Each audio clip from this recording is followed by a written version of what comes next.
I'm going to go through some common things that we're looking for with your technique on your squat. So the first thing that we're going to talk about is your grip and your wrist position. So when you address the bar, we want to try and have a neutral wrist.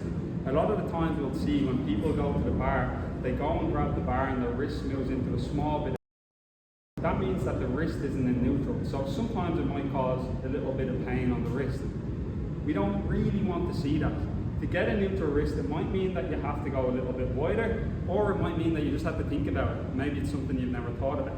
Another common fault we might see with the wrist position is that the client or the individual might actually start in a neutral and stacked position, and on the way down it will stay neutral and stacked, but as they drive back up, they'll try to bring the wrist back and the elbows will travel underneath the barbell.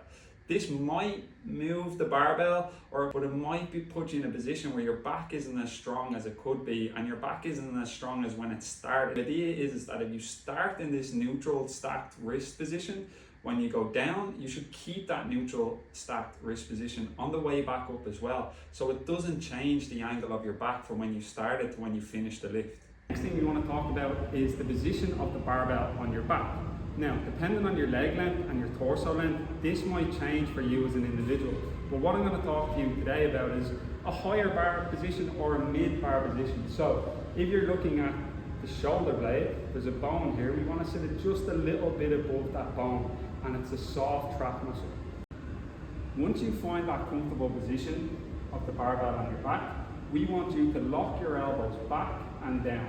So the elbow position should always stay behind the line of the bar, and your shoulder blade should stay really, really tight.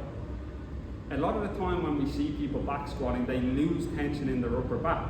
That means when they go down to the bottom position of the squat, that they don't miss the rep or find the rep hard because of their leg strength. They miss the rep because the barbell or the back position changes. So we want the back position to stay in the same position that it starts in. The next thing we want to talk about is a lot of the time we'll see that the hips move back first. We want to try and avoid this. We want to see that the knees break forward first and the knees travel forward over your middle toe. As soon as the hips break back first, you'll start to load the lower back and the posterior chain a little bit more. If we break forward with the knees first, we have a better chance of loading the quads evenly with the posterior chain. Finally, the goal is to stay braced as you move from the top to the bottom and back to the top of the rep.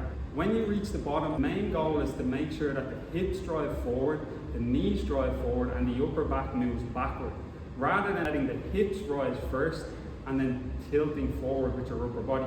As you drive up from the bottom, you want the knees to travel forward, the hips to travel forward, and the upper back to travel backward, keeping a really strong brace through your midsection and your upper back.